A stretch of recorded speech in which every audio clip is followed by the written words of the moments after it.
Speaking of disgrace, Matt Gaetz withdrew his name from the Attorney General's position. And he put out a statement earlier today. And in that statement, he said, "There is no time to waste on a needlessly protracted Washington scuffle.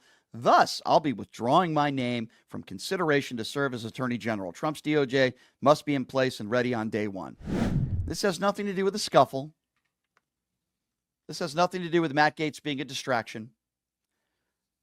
It has everything to do with Matt Gaetz worried that this report is going to come out that is very damning, that now, my understanding shows that there were at least 2 instances, according to witnesses, where Matt Gaetz had sex with an underage 17-year-old girl.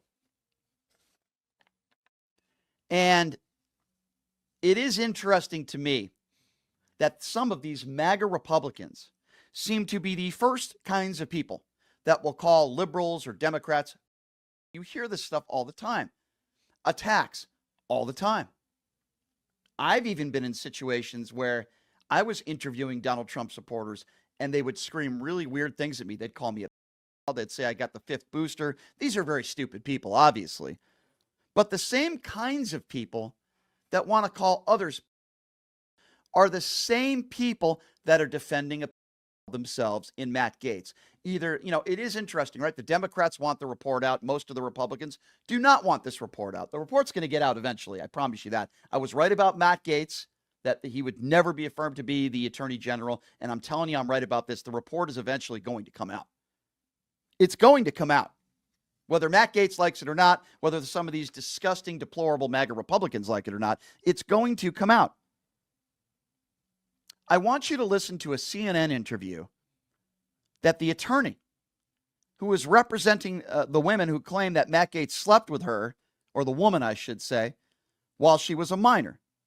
The evidence is absolutely overwhelming.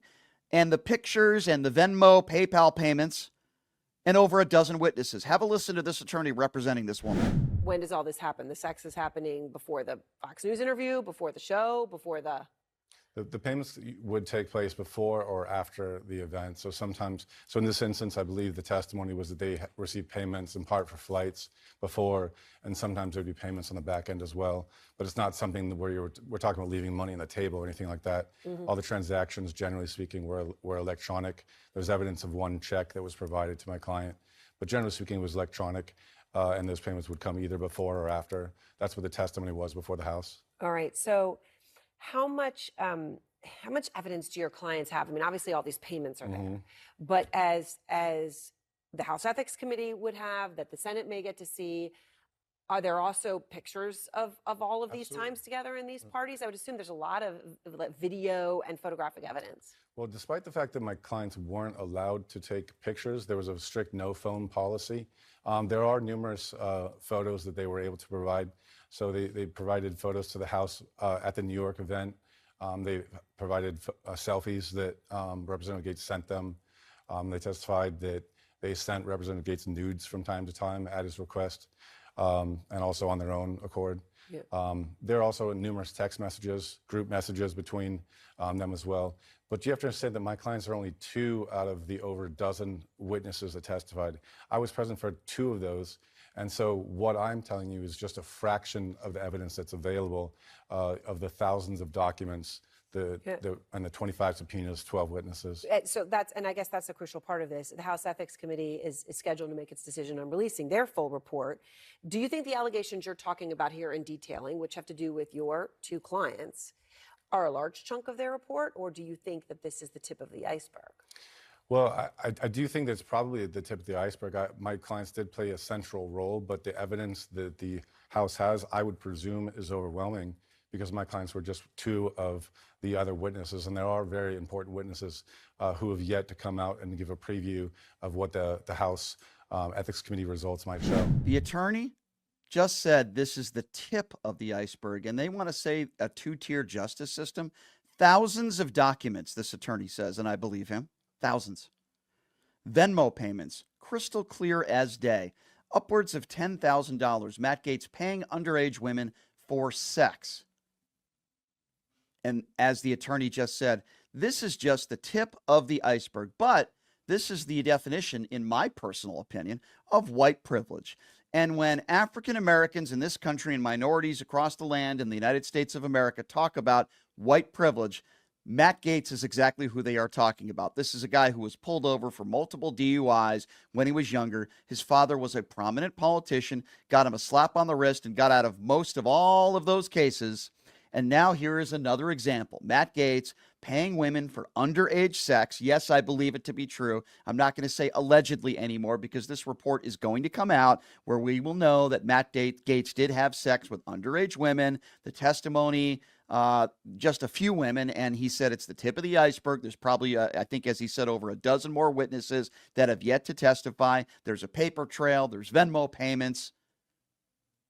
But Matt Gaetz wasn't charged with a crime. Why is that? What does Matt Gaetz and Pete Hegseth, these kinds of people, have in common with Donald Trump? Well, I would say a lot. They're all white, for starters. I would say they have a lot in common with Donald Trump, starting with sexual assault, allegations of sexual abuse. These are not men. These are cowards. Okay? Men don't sexually abuse women. Real men, good men, men who respect women. And these are the same kinds of people that will attack Tim Walz or Tim Walz's son for getting emotional. They'll attack Kamala Harris' family for getting emotional.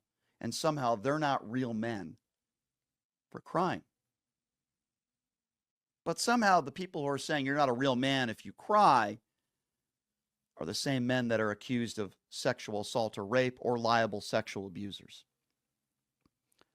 This is what you're going to get in the Trump campaign. And whether Pete Hegseth is confirmed to be the confirmed to be the Secretary of Defense or not, I'm sure he'll be replaced and Matt Gaetz will be replaced with some more right-wing clowns that have no business being in that position. But for all you blacks for Trump out there, he hasn't hired one black guy in his administration yet. So I wanted to be clear on that as well.